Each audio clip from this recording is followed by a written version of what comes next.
people to tune in.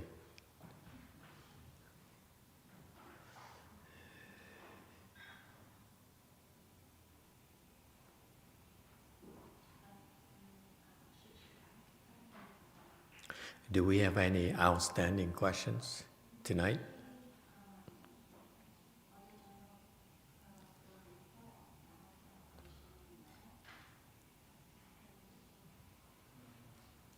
No? Gu Yin's question was not answered last night, but we answered tonight.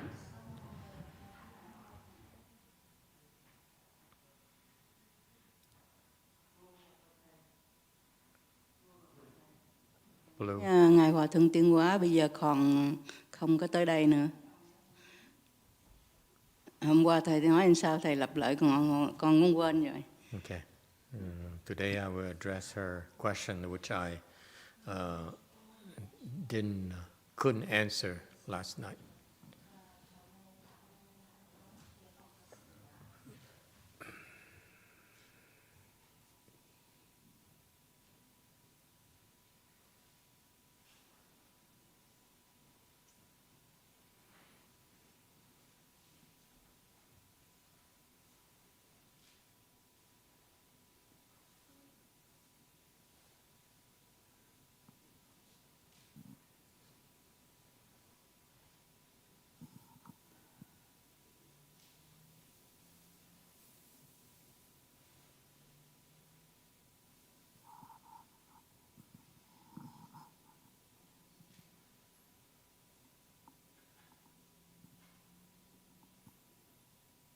People are still not back yet from the water break, so let's give them a few more minutes.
Every night, do we have a lot of online people that are new or just regulars? Mainly regulars? No one new, right? What? No one new? Very few new people, right? New person? Huh? There's let go. Sorry? Let go was new. From yesterday, the first time I saw that name. Okay.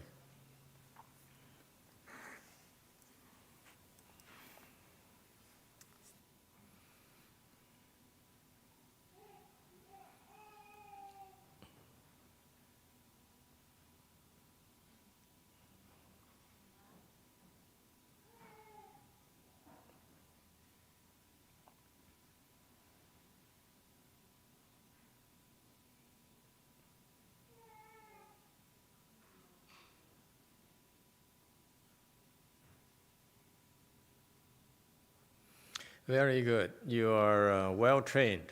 You're supposed to wait for, you're supposed to come early and wait for it. San Jose people don't quite understand yet. They're usually late. So being polite and considerate,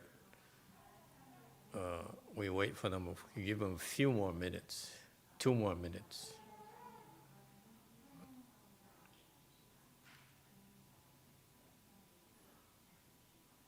Typically, in the Taiwanese temples I've been to, even the abbot stands there and wait for everyone to come before they do the ceremony.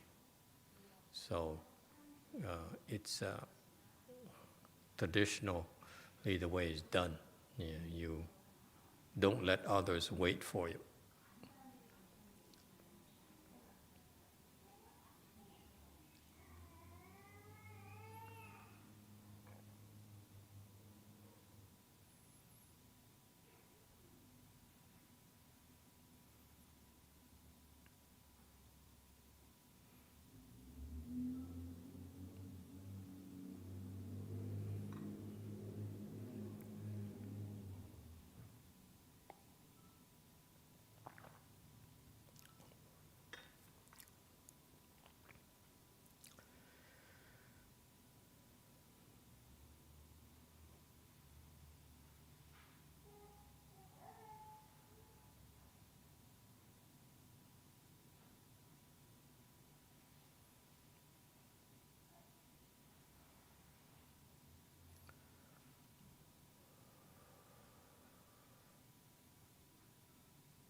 All right, good evening, everyone. Tonight is the last Dharma talk of the 2024 Qi. So, welcome. Soyez le bienvenu, as the Frenchman say it. And thank you for coming, for tuning in. Tonight, the main topic is I'd like to discuss with you vow number 19 of Amitabha Buddha. So that's the major issue here tonight. But feel free to ask questions, so we go as long as you want. But tonight is the night for the questions or comments or feedback. We appreciate your feedback so that we can keep on improving ourselves. All right, so feel free to ask questions and interrupt anytime. That's our style of Dharma talks. Is there any outstanding questions that we did not address? Last night, Yin has a question which I ignored because I didn't have enough information to address it. So tonight we'll address her outstanding question. Are there any other questions that we did not address? Okay, very good. All right, vow number 19 of Amitabha Buddha. Amitabha Buddha created a Pure Land called the Western Bliss Pure Land, or it goes by a few other names. But that is a galaxy that's very far away from us. That is, to us Buddhists, in the know, are taught that it's the most desirable place to be after we die. Why is that? Because if you can make it there, in one lifetime, you will become a Buddha and you will never know suffering again. All right? So that's what's so attractive about it, is to be contrasted with our world here, our galaxy here, the Milky Way, or the Buddhists call it Saha world, where it's predominantly a lot of more suffering than pleasure. Think about the fact that most of us have to go to work for 8 hours, 10 hours a day. And for most of us, going to work is not fun, and it's a lot of suffering. And we go home and we bring our suffering home to our family. And so the suffering goes on. And we buy, with the money, with the earnings we have, we buy pleasure, 5-10 minutes of pleasure. We go home. Men would have a beer, glass of wine. Okay, that's our pleasure. But other than that, think about it. Life in this higher world, our world, is a lot of suffering. So that is why Shakyamuni Buddha taught us this Pure Land Dharma door, where you have a chance to stop all of this, all this madness. You keep on revolving in the wheel. Buddhist concept, revolution in the wheel. Revolving meaning you make a circle, meaning we keep on coming back. Over and over again, lifetime after lifetime after lifetime. Okay? We come back. Did any of you have this feeling that you've been to this place before when you go to a place? It happens to me so often. And we keep on going back to the same place. You go there and you're like, hey, it looks so familiar. It feels so comfortable. The people, certain people you meet, you feel very comfortable with them, right? Whereas when you meet a stranger, your guards are always up, yes? But some people, you take a look at them and you see you're so relaxed and you feel like there's a feeling of déjà vu where you seem to know each other. So that's a concept of revolution, revolving in the wheel. In our world, okay, we've been revolving in this wheel since beginningless time. Every time we're born to a new body, we forget about it, forget where we came from, and we continue our mad journey, our dream. We keep on dreaming, okay? And then the Chinese have a saying, 醉生梦死, okay? When you're born, as if you are inebriated, okay? You don't know what's going on. You are so confused, okay? If you could remember when you were born, were you clear-headed? You don't even remember how it felt like. See that?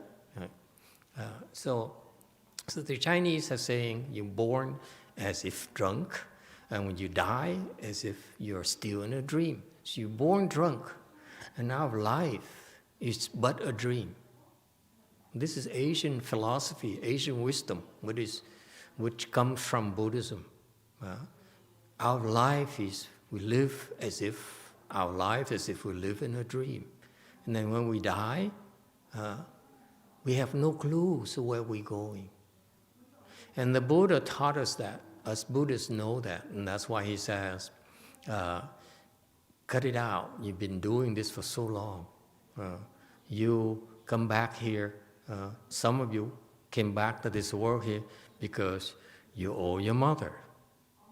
Instead of having a family, instead of having a good time and having a girlfriend, you devote your time and your money and your strength into serving your mother, taking care of your mother and your father. It's because you owe your parents. Isn't that interesting? Because if you don't owe them, you would not want to be anywhere near them. I always wanted to run away from my parents. Never liked my father. Okay, so that's why you keep on revolving this wheel, and it's a lot of suffering. We suffer, and we pass it on to the people around us. We can't help it. Okay, so the Buddha says. There's the Emitofuo Buddha who created another world very far away from us called the ultimate bliss, Pure Land, where there is no suffering whatsoever. Okay, and this Buddha here, Emitofuo Buddha, he made a vow, 48 vows, 48 great vows. And one of the vows that he made was vow number 18 and vows number 19. 18 is very famous because it's a vow that says, if you recite my names and you think of my name 10 times, then you'll be reborn there. Okay? That's what the vow says. And the vow 19 is here. That's what I'd like to discuss tonight. I've been beating around the bush for a long, long time. All these years I've been teaching the Pure Land Dharma. And then this year, for some reason, Gu Yin, who is from the other side of the tracks, she's kept on asking a lot of questions the last, this Fo Chi. So last night she asked a question that I couldn't answer. I didn't want to answer. So the answer lies in vow number 19. I had to make sure that we have the exact text. Okay? So this is the text. Not even in Vietnamese, huh? Okay. No room for the Vietnamese. But luckily, Master Xianren has it translated already. Yes? All right. He says here, all his vows, Amitabha Buddha's vows start with if I attain Buddhahood, okay? So if I attain Buddhahood, all living beings with 10 directions, meaning all over the universe, okay, who bring forth a Bodhi-mind and cultivate all merit and virtues, who bring forth a Bodhi-mind, meaning that who desire to become a Buddha. You have the desire to become a Buddha. Okay? If you don't want to become a Buddha, it's your choice. We're not going to touch you. He's not going to do anything. He's not going to force you. So you have to, somewhere along the timeline, you have to decide, it seems like it's a good thing to do. Okay, and one day I'd like to attain the ultimate attainment, realize the ultimate attainment, realize the highest attainment possible. Okay, that is to become a Buddha. So that's what is meant by bring forth the Bodhi-mind. He says that I want to become enlightened, not just any kind of enlightenment. I want to attain, realize the biggest enlightenment possible. Because enlightenment has many levels. Okay? And the highest one is become a Buddha. Okay? So that's what is meant. I bring forth the Bodhi-mind. I want to become a Buddha. Okay? And those people who aspire to become a Buddha and cultivate all merit and virtues. Okay, we'll talk about that later. Very sincerely, okay, and wish to go to my world, to my Pure Land. Okay, at the end of their lives, I vow that the multitudes in my Pure Land, there are a lot of enlightened sages. Okay. They will manifest in front of this person near the time of death, and then they will bring him back to the Pure Land with them. This is a vow. If that's not true, this Amitabha Buddha vowed that if he cannot make it happen, he would never become a Buddha. Now we Buddhists are told that this Buddha became a Buddha already. His name is Amitabha Buddha. That's why this vow has to be true. At least for us Buddhists, we really believe that. So far so good. This is Buddhist wisdom. So I'm not sure that a non-Buddhist can digest this. Okay, so it's okay. You can feel free to ask questions. Okay, don't think that we are closed-minded. This is a cult. You're free to express your opinion. You're free to disagree openly, and we love to hear your comments. Okay, so I'm warning you. This is a little bit more. This vow 19 here is rather involved. That's why, even though I've been teaching Pure Land for over 10 years, I haven't touched these things yet, because it could be shocking to quite a few people. Okay, so tonight and this past week, Master YongHua, my late Chinese teacher's disciple, has been harassing me every single night. She says, "Tell me more, tell me more, tell me more, tell me more." Okay, so last night her question is, if I resign the Buddha's name to go to the Pure Land at the end of my life as one option, which most non-Buddhist people, even including many Buddhists like the Hinayana persuasion, Theravada persuasions, they don't know about this, they don't believe in this. You don't believe that they can go to a place called the Pure Land, okay? And so if I wish to go to the Pure Land as a means of escape, okay, it's a shortcut to end my suffering immediately. I don't want to suffer anymore. I don't want to come back to this world again and go through this madness, this nonsense again. Okay? So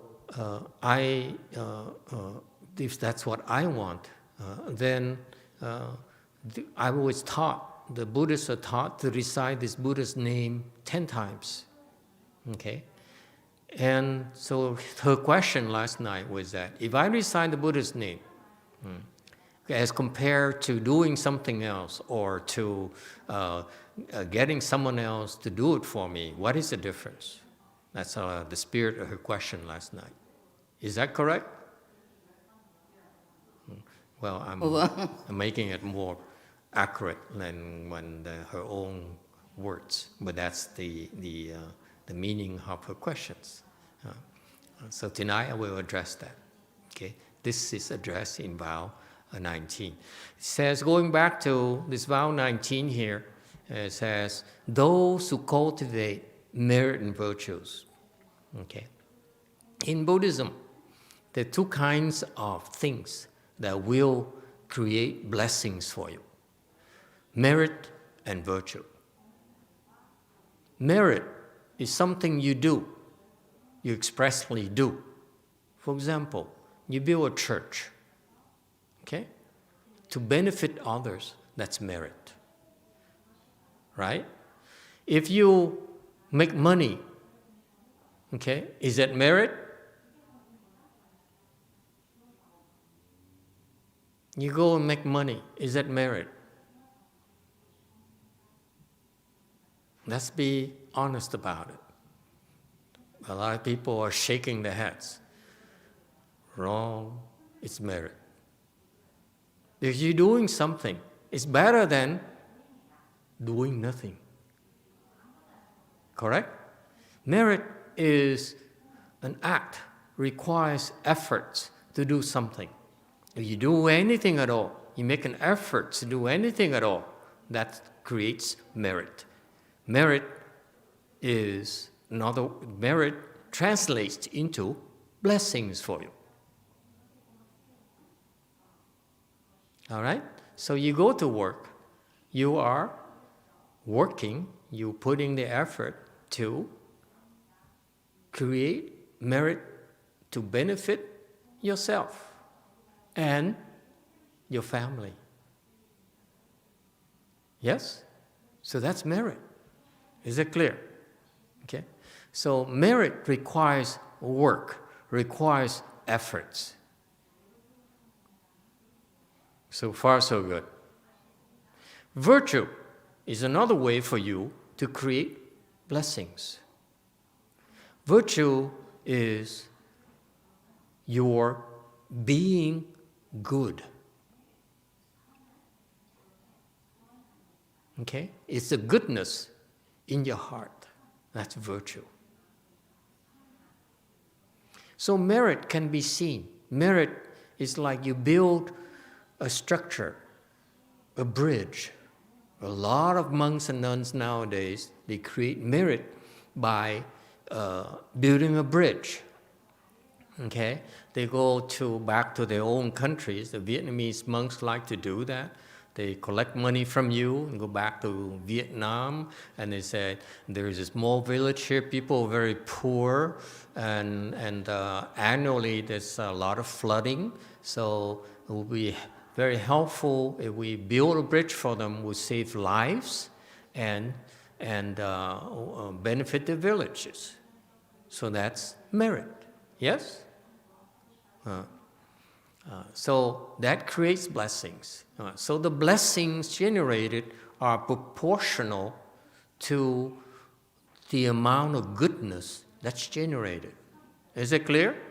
It's not equal. It's not all equal. When you work for yourself, you do something to benefit yourself, then the blessings generated are smaller than the blessings generated from an act that benefits a lot more people. That's just common sense, right? No one ever taught you that. No one ever taught me that. I was taught when I was raised and went to French high school a long time ago, that from a Western education perspective, you benefit yourself first, okay? Whereas in the philosophy in the spiritual world, we seek to benefit others. Okay? So when you do that, when you benefit others, okay, then you're generating a lot more blessings than otherwise. Does it make sense? Okay. And there's virtue. Virtue is that you being a good person. Yes? That itself creates a lot of blessings. Okay? It is said, for example, if you have a certain level of virtue, wisdom in Buddhism, virtue and wisdom, very similar, okay? Wisdom, virtues comes from wisdom, virtues from being good, from knowing what's good, being able to discern what's good and bad, okay? So what is good, you will do that, and what's bad, you avoid that. That's called virtue, okay? So it's inside of you. It's not meant for people to see. You do the right things, okay? Your heart is good. Your heart is kind. That's called virtue. Now you're like that. You're generating a lot of blessings. So far, so good. YouTube has a question. They ask, is it really merit even if you're making money by lying, offending, or ripping off other people?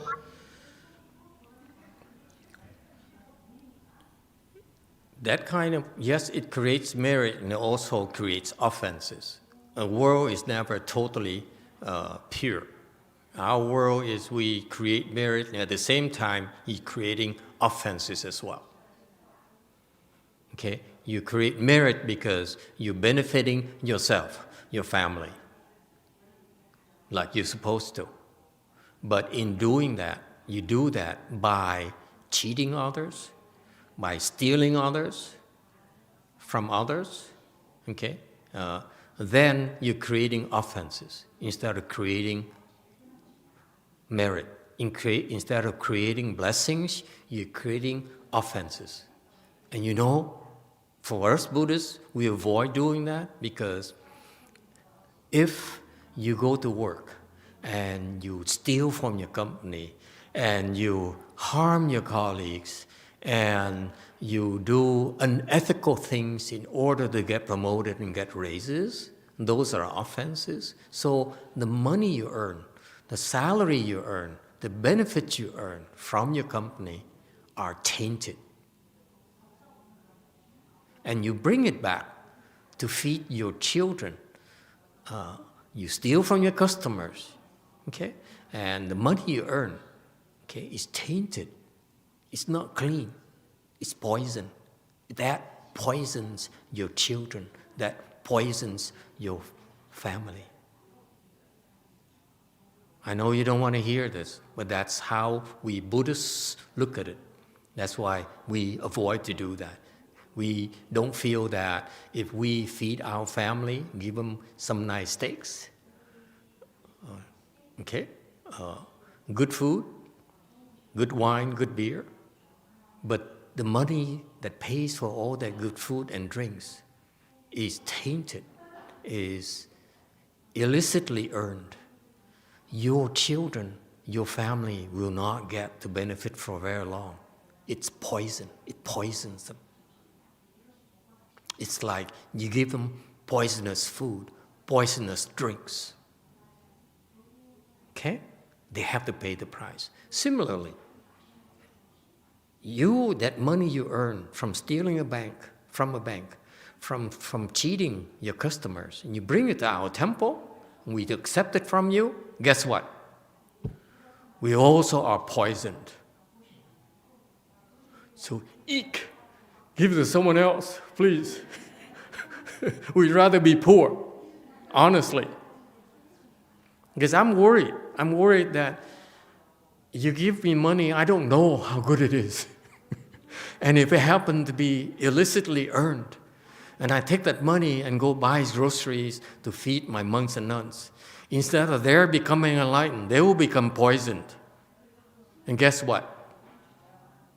They will come back and get me and say, you poisoned me.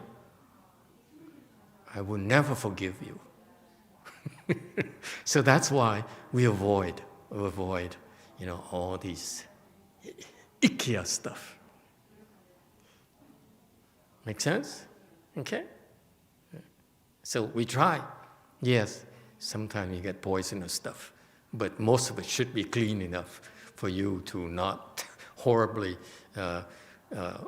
burdened by the poison. Okay?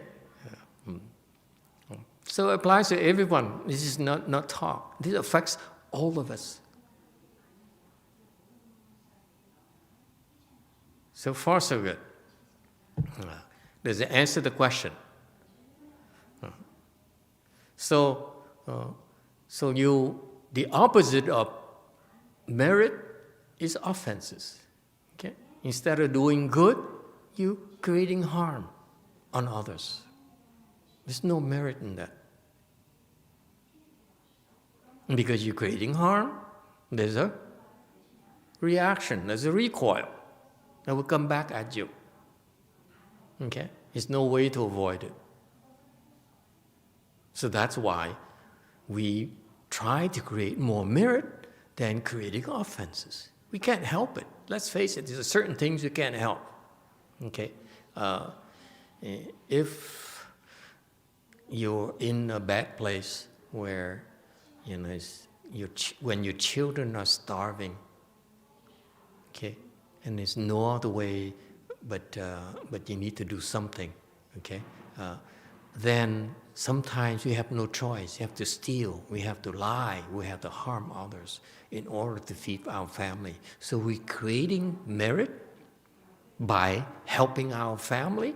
At the same time, we're creating offenses that harm them as well. That's life. So you, as a person, need to be aware of this. Look at the whole picture. You cannot simply look at it as, I'm feeding my family. That's not enough. All right? So far, so good.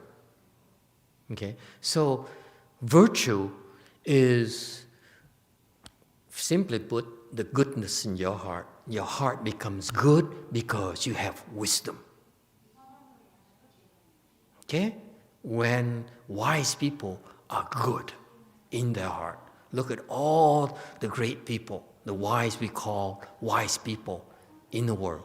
Mahatma Gandhi, Mother Teresa, the Pope, and so forth. These are white people. Dalai Lama, wise people. Okay? They're wise people because there's goodness in their heart. The wiser, the more goodness in their heart. The Buddha's heart is infinitely good because he wants to benefit infinite amount of people. So his disciples, as they get more and more wisdom, okay, the Buddha's disciples, as they get more wisdom, especially the enlightened disciples like bodhisattvas, they acquire more and more wisdoms. They can only become Buddhas by benefiting even more people they are capable of doing. Is it clear? Okay? So, now, that's the big picture. Now, as far as we're concerned, about 19 here, Amitabha Buddha says, if you want to become enlightened, okay, and meaning bring forth the Bodhi mind, and then you said, well, you know, a good place for me to go next, I'm tired of continually revolving this wheel reincarnation. I don't want to see these people again, okay? It's tiring to look at them. Go to the Pure Land. I don't want to look at you again. Okay? And so they want to go to the Pure Land where they will never know suffering again. And the Buddha there will guide them, will coach them until they become Buddhas. Okay? From beginning to end. Here, we're born, our parents take care of us until we're old enough, then they let go, right? Now you're on your own.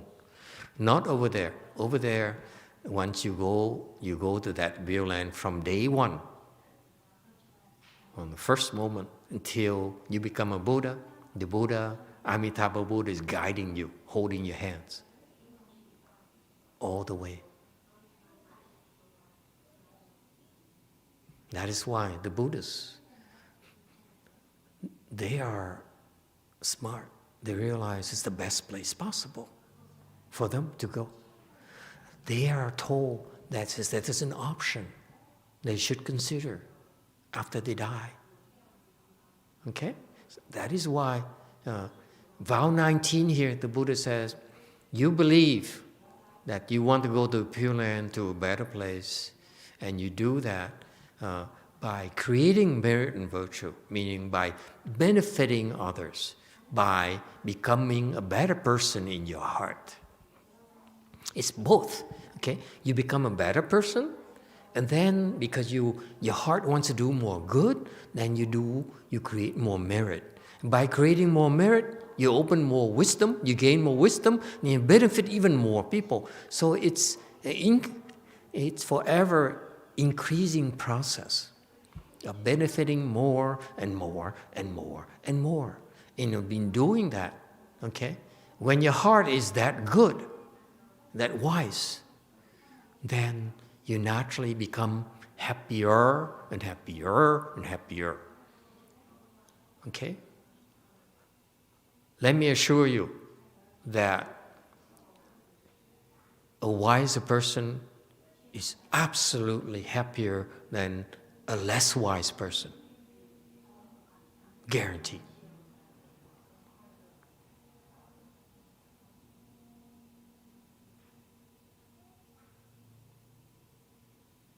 Okay? The Westerners have it wrong. They pursue happiness by buying things, by indulging themselves. They don't understand the happiness is in your heart. Look at rich people, powerful people. Are they happy?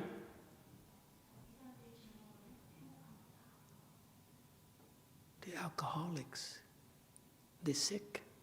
The body's very sick. They're unhappy in their hearts. Not enough money, they want to be richer. Okay? I'm not rich, but you rich people know what I'm talking about. If it's not the case, why do a lot of rich people have to go to church and build churches hoping to avoid going to the hells? Heard that one before? You go there, you say, hey, how do I avoid hells? How do I avoid purgatory? He says, well, build me another wing.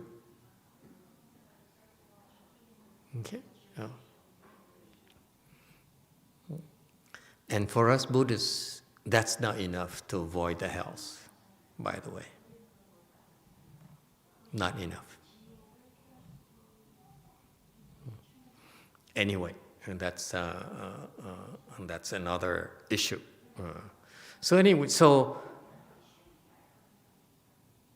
in brief, this vow 19 here says that if you create blessings, merit and virtue, with the hope of going to the Pure Land, okay, then at the end of your life, okay, we will come and bring you back. So far, so good. Now, there's a caveat. Okay, this is a problem with the scholars and the people reading this vow, and they say, oh, how easy it is. I just create merit and virtue. Okay?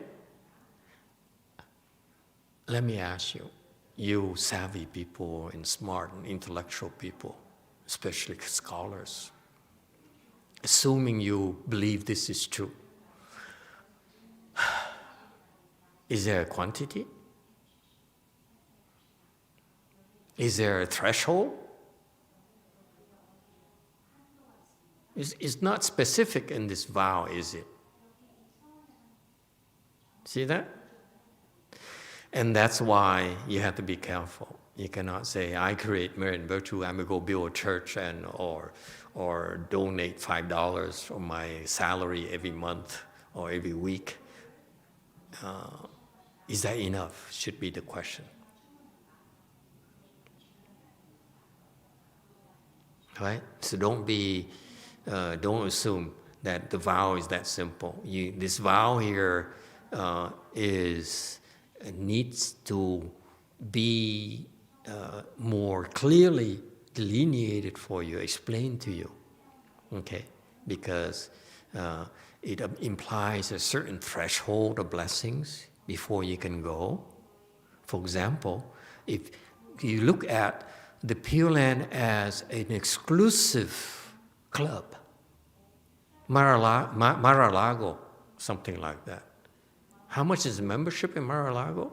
I heard like $200,000. It was $100,000, and 4 years ago it was increased to $200,000. And now all the Arabs joined and became members, I'm told. Just kidding. Okay? So it's an exclusive club. It's a very privileged area. I drove to Beverly Hills a few years ago. To Palo Alto, because I had to drive to the Stanford Medical Center. And we drove through this park area in Palo Alto. I said, wow, Rosemead.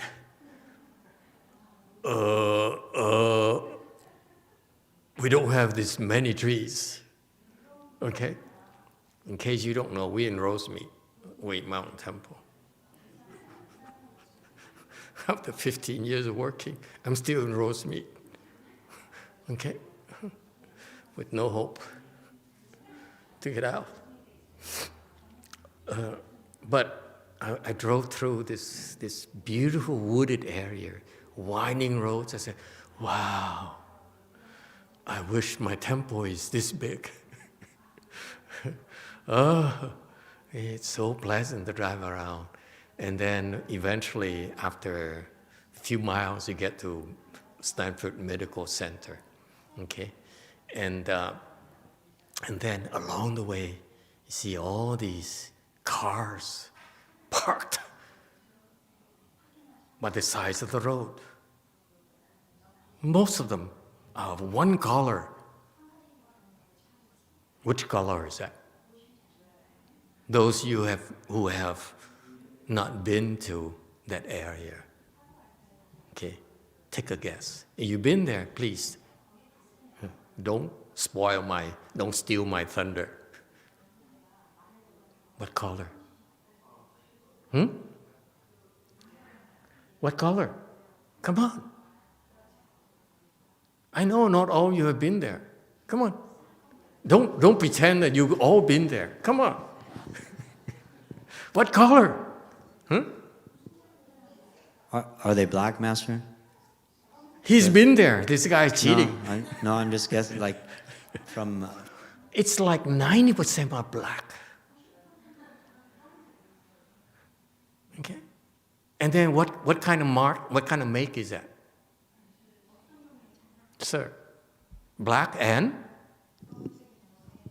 I'm copying from Tony's fleet, his black Cadillacs and Mercedes.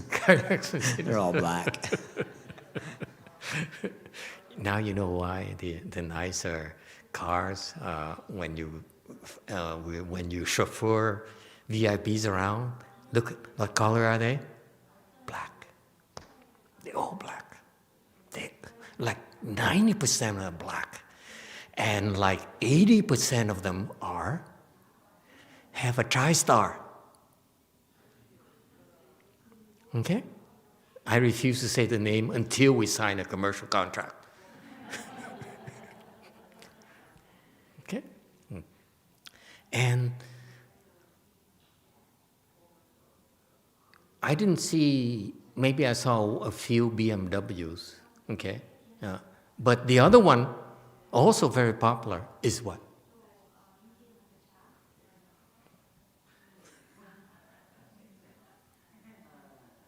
Huh?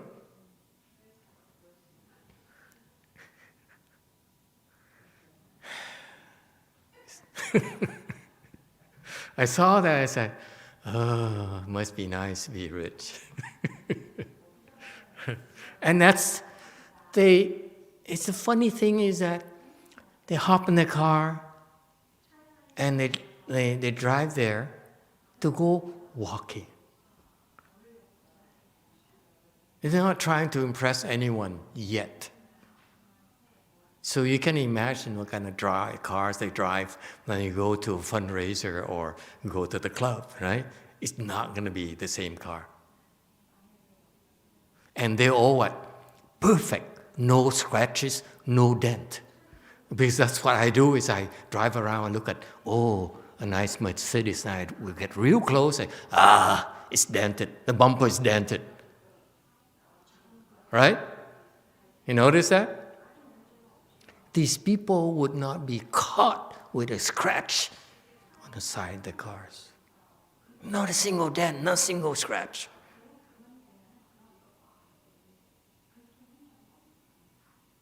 Must be nice. Think about it. I myself was so impressed by these things because I cannot afford these things. And there is not even anywhere near the Western Bliss Pure Land, the kind of happiness and blessing you experience over there. You see that? It's very exclusive. Okay? My point being that it takes a lot of blessings to make it there. So that's why this vow 19 here is reminding you it's not that easy. You need a lot of blessings to join the club. Is that clear? Make no mistakes about it. Okay? The Asians, many of them are very greedy. Okay? They think it's that easy. I just recite the Buddha's name. I give a little bit merit, do a little bit of merit, virtue, and I go to the Pure Land after I die. Get real. Let's get real. Okay? It ain't gonna happen. You need to create a lot of merit and virtue. Oodles upon oodles of merit and virtue.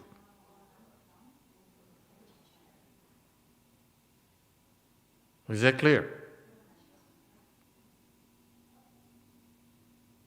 That's what this vow says. It says, you need a lot of blessings to get there. And you have to create them. Okay? They have to be created. They have to be yours. Questions, comments. That's what the vow says.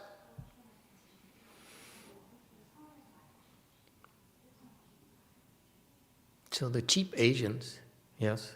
YouTube, yes. Probably a cheap Asian here. So we have a question from Let Go.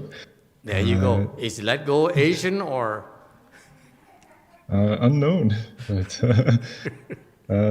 they ask, I heard a story of a prostitute giving money to help build a Buddhist temple. After it was built, the bathroom of the temple had issues proportional to the amount donated. Is it true that money from a prostitute is problematic for temples? No comment. It's a no-win situation for us. Nice try. Okay. Are you Asian?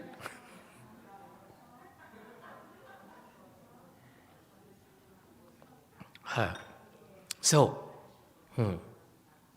what happened is a lot of Asians, Asian Buddhists, they know, oh, I want to go to the Pure Land, I want to go to the Pure Land. So it's so easy. I recite the Buddha's name 10 times, and I can go. And after reciting 10 times their entire life, they're still here. They still keep on revolving and come back and say the same thing. So easy, I want to go to the Pure Land. I recite the Buddha's name 10 times. And they come back again, and come back again, and come back again. And then someone got smart and said, you know what? There's got to be another way. And they said, hey, vow 19. Reciting doesn't seem to help. Okay? It's not enough. That's create blessings for rebirth. This implies that you create blessings, and you said the blessings I'm creating are earmarked for my rebirth to the Pure Land. You cannot say, I create blessings and then it's for me to, ascend to the heavens and be with, the Jade Emperor or God or something. That will part of heavenly blessing to go towards that. But if you consume that, then you have less to go to the Pure Land. Be careful, okay? All right.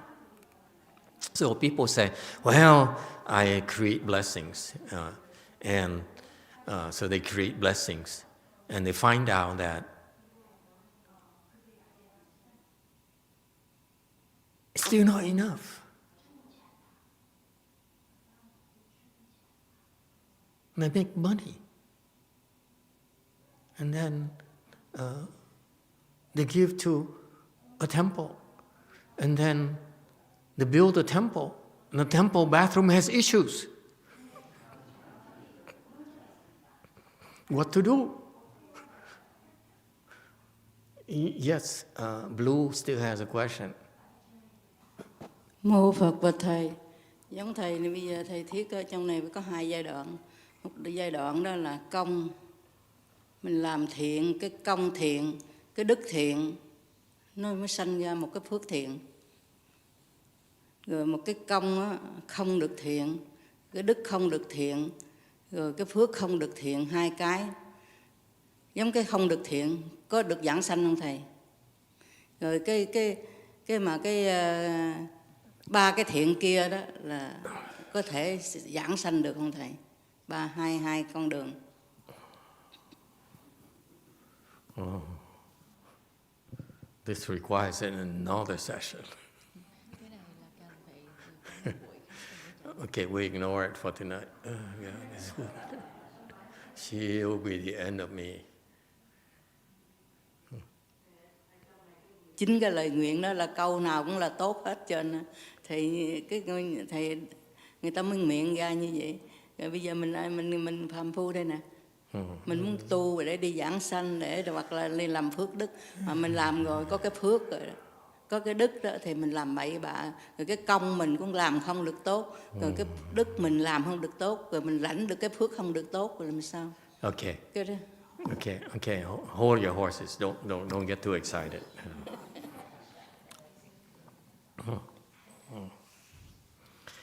We can build temples without bathrooms. How's that? Anyway, so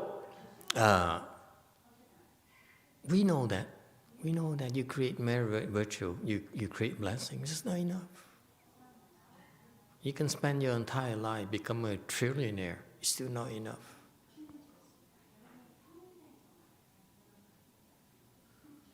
Okay?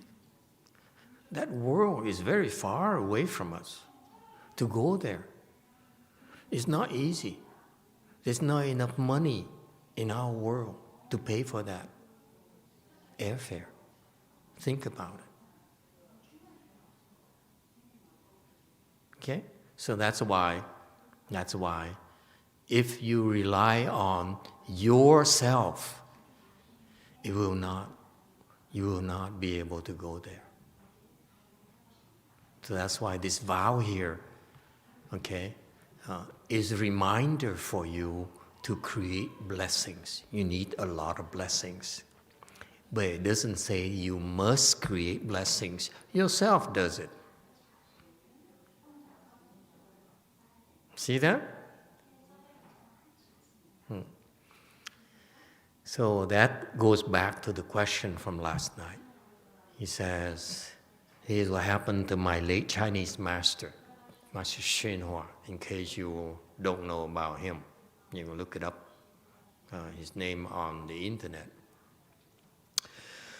He brought this Pure Land method of practice from China to the U.S.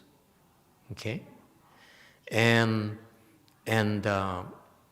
her question is that if I were to recite the Buddha's name myself, I were to do that, okay, or I were to create blessings myself, okay, is it better for me to do that, or then go and, to paraphrase the words, have him do it on my behalf? Is that what you meant? So what happened is, in the Chinese, my master came and he said, there's a Pure Land method of practice. You recite the Buddha's name, you create merit and virtue.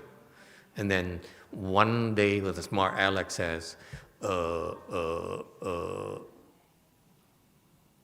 you know for sure I'm going to get there? Okay, this is my guess. I wasn't there. So he says, okay, you're right. It's not that easy. You were to do it by yourself. You can get help.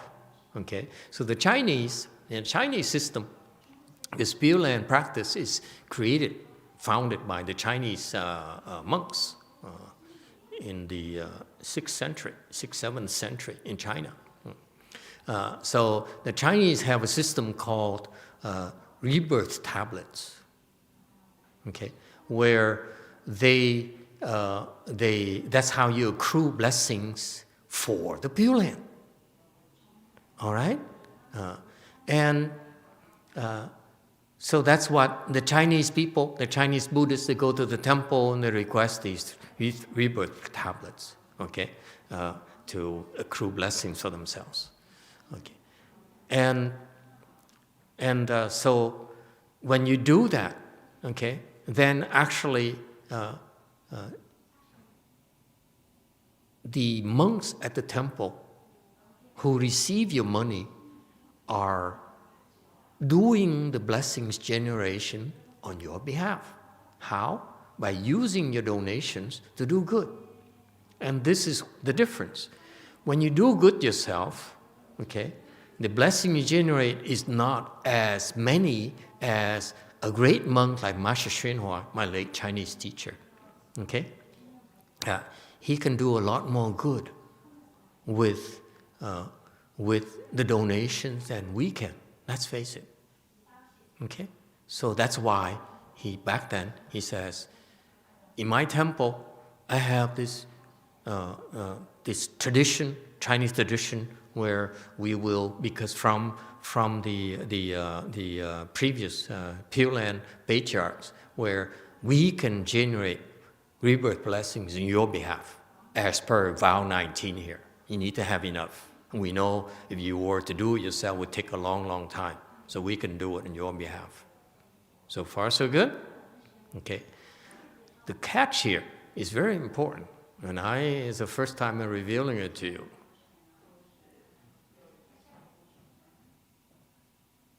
So he allowed people to go to his temple and set up this mechanism called tablet to receive help in generating these rebirth blessings.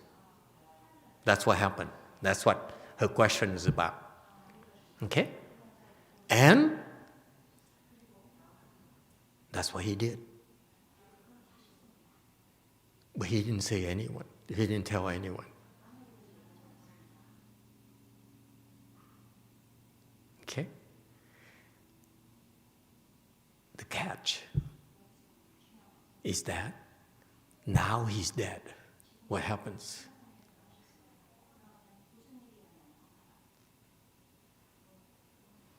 Doesn't work for the new ones anymore. He's gone. He's no longer doing it. You understand?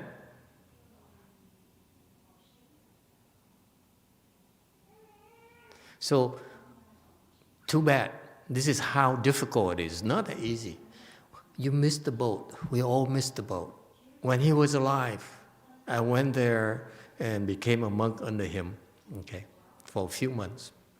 And he died. And no one ever taught me. Because if they taught me, if I knew that he could generate rebirth blessings on my behalf, I'd give him my whole fortune. Right? Well, at least a good part of it, if I'm serious about rebirth. Okay? And now, 25 years later, I realize I'm a little bit late, 25 years late. So I'm sharing it with you.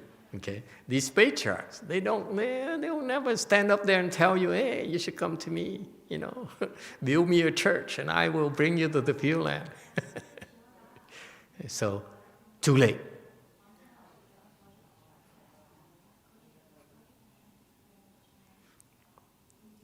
Yeah.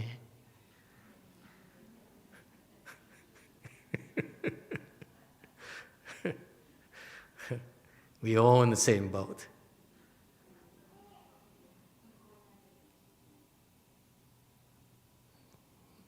Yeah, question, Blue. I'm getting back at her for asking me all these hard questions. Mô Phật bạch thầy, con thầy cũng thiếu cái phước. Thầy ngày hồi đó thầy con không biết làm cái vụ mà bài gì giáng sanh.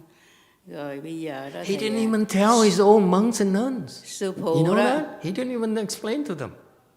I know that.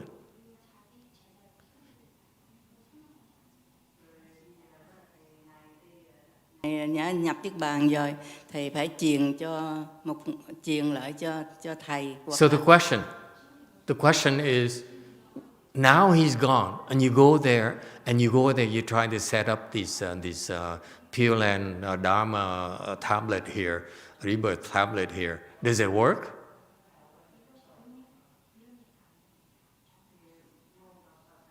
Thầy truyền lại cho cái người khác rồi làm sao mà còn nữa đâu thầy.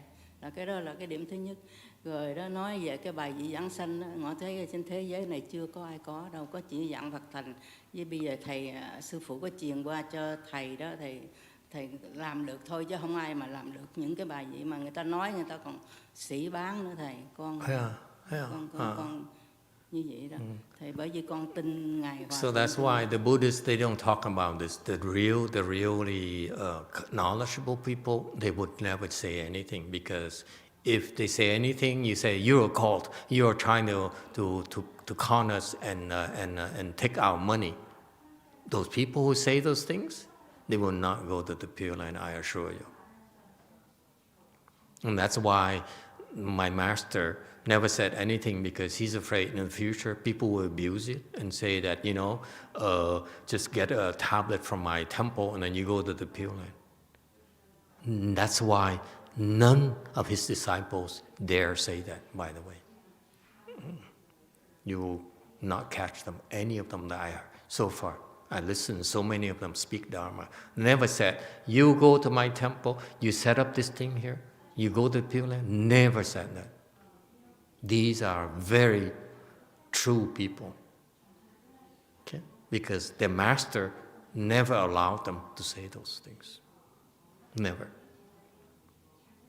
Okay? That's virtue. Okay? His disciples are very virtuous. They will not mislead you. Now, does it work?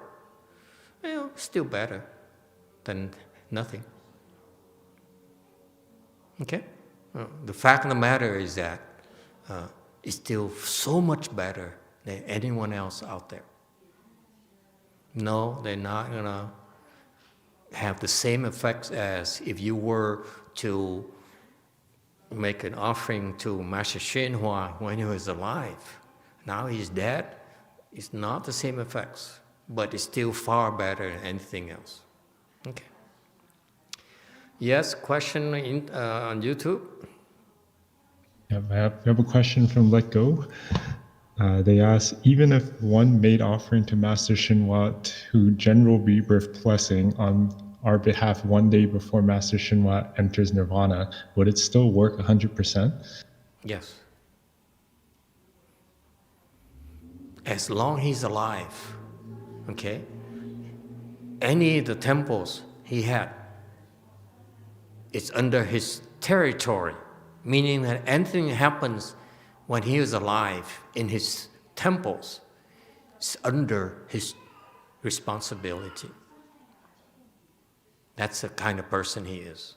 He would not accept it unless it fulfills your wishes. Okay?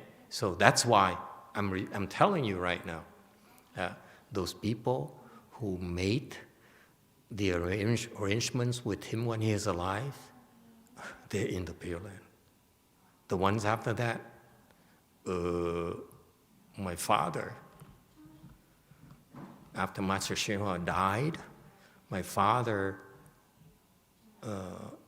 has a car accident and he's died in a hospital. So my family at the time went to his temples, okay, which sent a truckload of monks to go do the funeral services for my late father. They went to the temple because they're Buddhist disciples and they have money. So they spent money on the most expensive thing back then is $15,000 to put the ashes, my father's ashes, in the rebirth hall in the city of 10,000 Buddhists. Okay? And that's the most expensive thing available back then. Now, I don't know how much it costs nowadays. Anyone knows? It's like no space left. It's full. They don't accept new ones anymore. I heard it's like $100,000. Okay, with that, I can buy a Mercedes, finally. At least a small one. Anyway, so my family went there, and my siblings are quite well-to-do, so they spend the money because they felt it's the best thing possible for our fathers. So they went there, and my father, when he was a monk, truth be told, he created a lot of offenses. Okay, so he's supposed to fall. But because of that, he went to the heavens, to the second desire heaven, which is where the Christians are, Christian goddess, and where he's very happy. Okay, my point being that it's still not enough.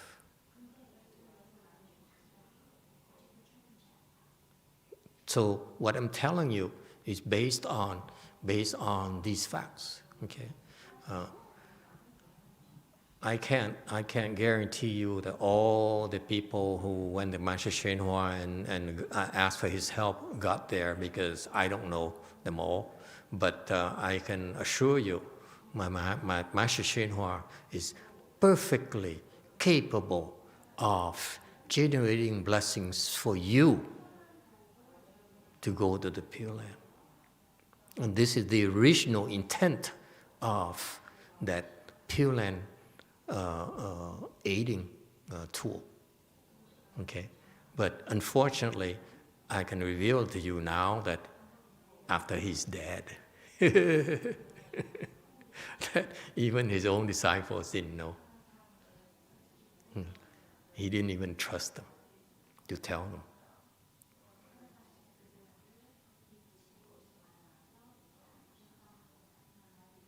Okay, but still better than the other alternatives.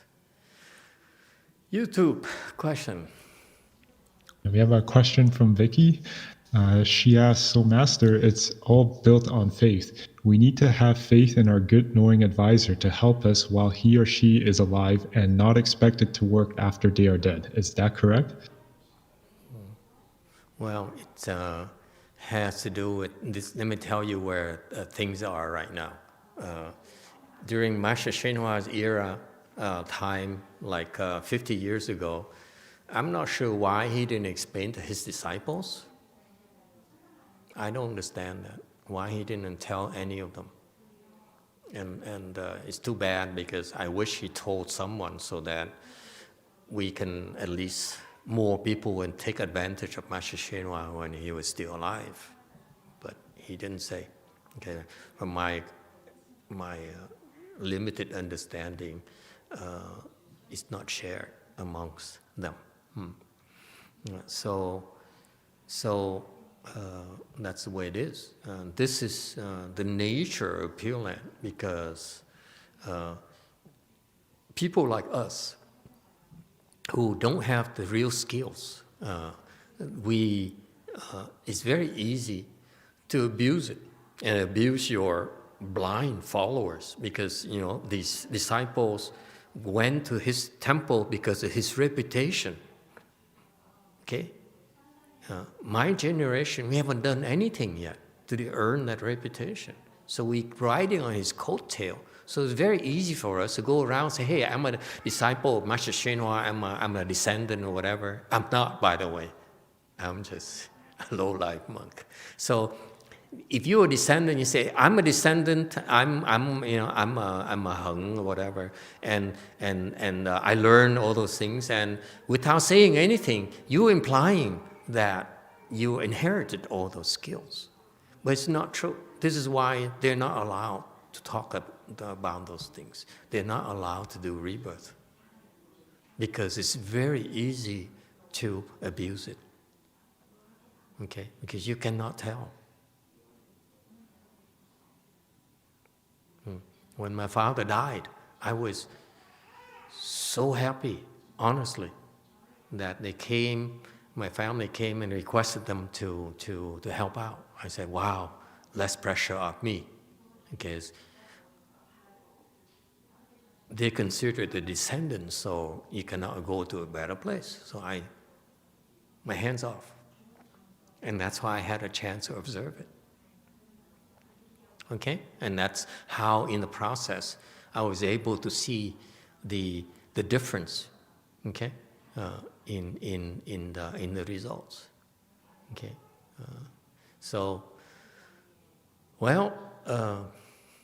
That's the way it is. This is why you need to understand the reality is that you need to generate a lot of merit and virtue, a lot of blessings of rebirth. So you have to keep that in mind. The nice thing about this Pure Land practice, Dharma door, we call it in Buddhism, is that if you're lucky and you find someone who is good enough, like Master YongHua, who can generate blessings in your behalf, okay, then you don't need to cultivate.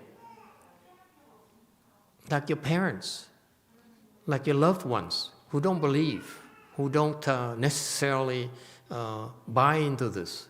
They think we are a cult. We are a lot of superstition. It's well-deserved, well-earned bad reputation because it's abused. Okay, I see, for example, temples in her kind where a bunch of lay people and make these false promises, makes for these false claims. They lay people, they're not professionally trained. And it's so huge, it's so rich and so successful because they have a lot of people who believe in that. Whereas the great true teachers like Master YongHua is very tight-lipped. They never say, come, I will help you go to the Pure Land. He never said that. He simply said, the patriarchs set up this thing here. We do the same thing here in the US for you to transfer the technology from China to the US. So now you have the Chinese technology in the US, okay?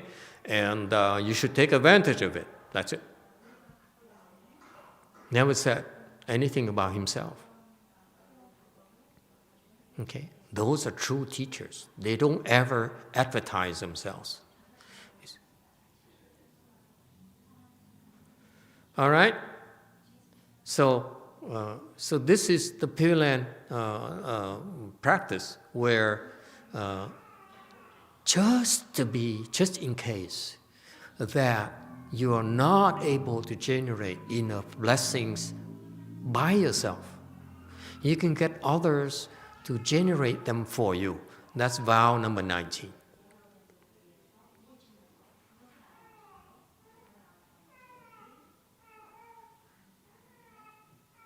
Okay?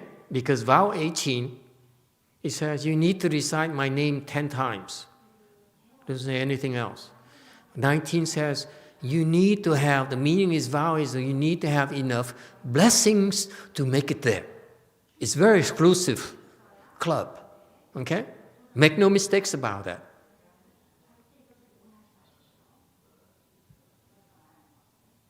Is it clear? I don't think it's ever been explained like this before. Hey, old monk. He's sleeping. Did you hear any explanation like this before? All right? So that's why these things, these scriptures, these texts, if you leave it in the hands of scholars and the people who are not in the know, who are simply specialized in reading, okay, intellectual knowledge, they wouldn't be able to understand this, the real meaning behind this vow. It basically says, you are not skilled enough. You're busy making a living. You're busy taking care of your family. How can you find time like us who specialize, who devote our lives to acquiring skills, honing our skills to do these things? Okay? We're different from you. This is why, this is the reason we're doing this. Even those people, they don't even say that, even my master's disciples, they're very, very true people. They don't say, they don't make claims that their teachers didn't allow them to make. You have to give them credit for that. That's virtue. Remember, if we make false claims, okay, the food and the drinks we earn because of those false claims will poison the next generation. These will have no chances, none whatsoever.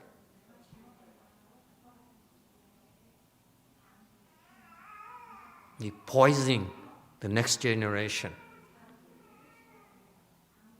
Is it what we do to show our gratitude to our teachers?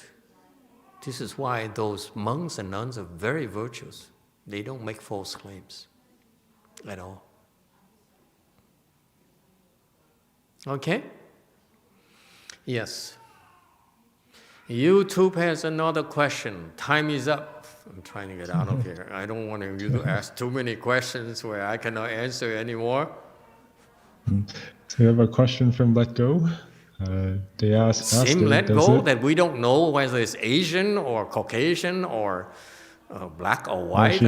He or she hasn't said what her background So is. it's fair that they keep on asking me questions when they refuse to answer my question. We're not taking more questions. Next person. Okay. See how quickly I get out of trouble? Okay, time is up.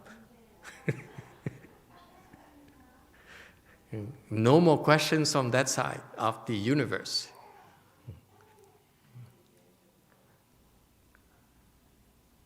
You want to ask me questions? You better answer my questions first. I don't need to answer your question, excuse me? Too late.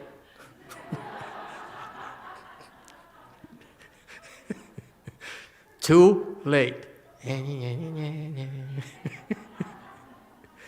Okay, any final questions?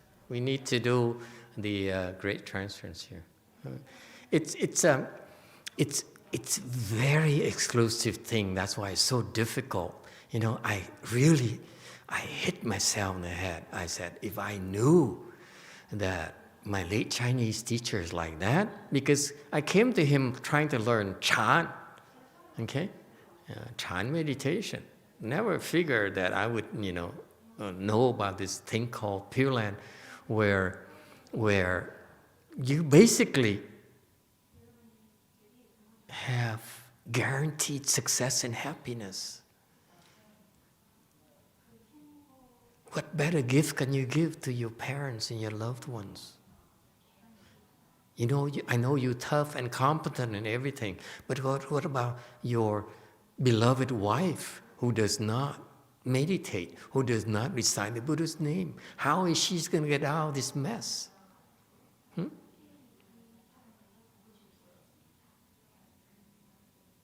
So my message to you is that there are quite a few things that you can learn to make a difference to the lives of your loved ones now and in their future lives as well. So if you are sincere, if you are respectful, and then you will learn, you will find out. Unfortunately, when I came to the Chinese 25 years ago, I made a huge mistake.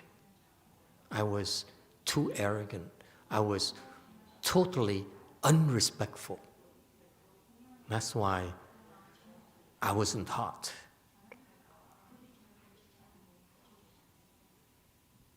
Okay? So it's all my fault. So that's why I'm hoping and sharing with you. I cannot tell you where you can go get help, because I'm pretty sure it's available. It is my belief that for the Pure Land method of practice to continue,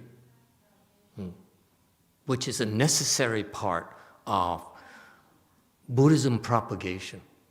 Let's face it, okay? Buddhism is not going to end, it's going to die with Master YongHua, all right? He brought to this country in his era. Yes, that knowledge has to be transferred to the next generation, and next generation, next generation. So if you're sincere, if you are smart enough and you have enough sincerity, you see that the Pure Land Dharma door, the Pure Land method of practice, is still available.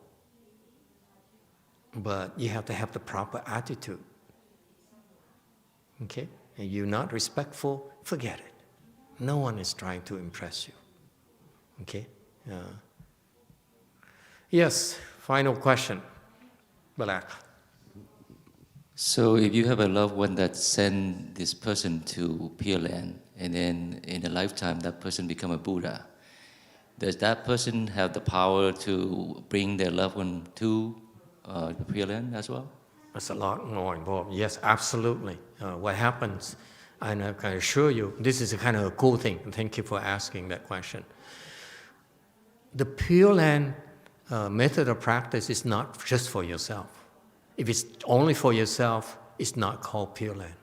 It's so wrong. This is why the Asians are so wrong. They said, I want to go Pure Land, and because I'm suffering too much, I don't want to worry about my husband, I don't want to worry about my children, they're stopping me, they're impeding my rebirth chances.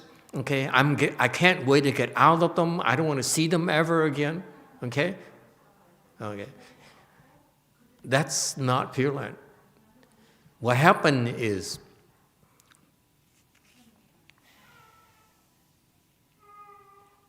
you go to the Pure Land. Those of you who make it, have a chance to go to the Pure Land. Okay? Here's what happens. No more questions. That's it tonight. Next year. Next year. No. You asked too many questions the last week. That's enough. She knows I have a big mouth. That's why she keeps on asking questions. You know. Here's what happens.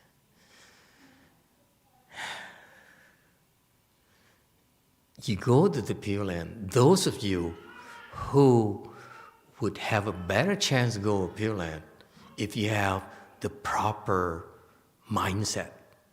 Don't go there and say, I'm going to save myself. You have to be smart.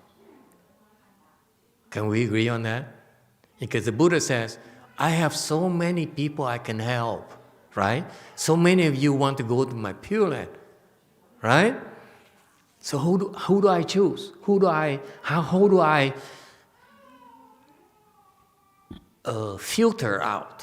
Okay, who do I purge? Okay, so those who have a better chance of going are the one who says, I go there because I want to save a lot more people, like my father, like my mother, like my children, like my ancestors, like my aunt, like my my ex-wife, whatever. Okay. It's temporary. I'm making sacrifices right now so that I can go there, and then I will ask. The first thing I would teach you: go there. The flower opens. Okay, you travel by Lotus Airline. Okay, and it's so beautiful. You sit there, and I'm sure it has Netflix. And you go there, and then the flower opens when you get there. You see the Buddha. I'm teaching you. First thing you do is you say, Namo Buddha, I'm here. I'm very glad to be here. Thank you for the chance. And please help me save those people. Okay? I came for that reason. I want to save my mother. I want to save my father. Okay? I want to save my grandfather. I want to save my niece. I want to save my nephew. I want to save my neighbor. The one that drives me crazy. Okay? Just because then he owes me. That son of a gun. That's the best revenge, is that I'm going to save you. And see who has the last laugh. Loser. So that's what you do. And here's what happens. Amitabha Buddha has incredible wisdom. I share this tip with you. And you're there, You practice, right? You meditate, you recite Buddha's name, you recite mantra, you eat, you drink, have a merry time, and so forth. And one day, Amitabha says, "Hey, you, in the Chinese quarters, come." And he says, "Remember that neighbor of yours? Remember? Huh? Now you have a chance. He's in our world. Lives in Rosemead, California.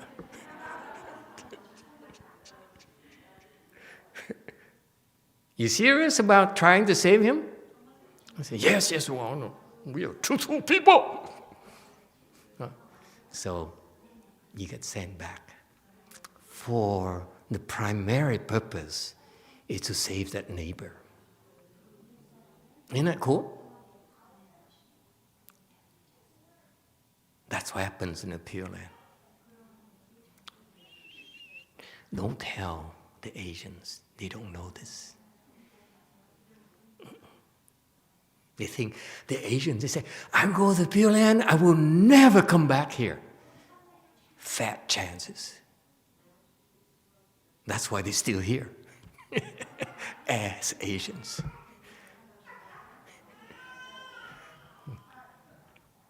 The good Asians want over there and they come back. The bad Asians, wishful thinking. They say, "I recite Buddha's name. I'm serious. I recite Buddha's name. I hug trees. What else you ask? What else you want?" And it takes a little bit longer because no one told them. Just like, hey, listen,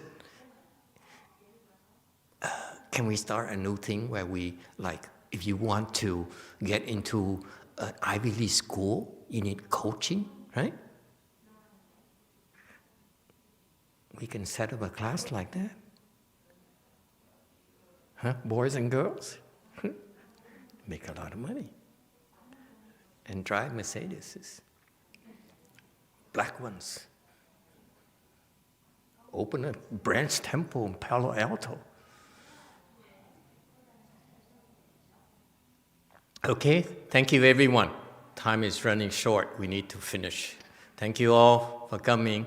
I know this is a year here, COVID here. Barely anyone comes to the temple anymore. So we hope you very good holiday season and safe one. And let's get up and do the great transference to increase, to create even more blessings for ourselves, just in case. Just in case.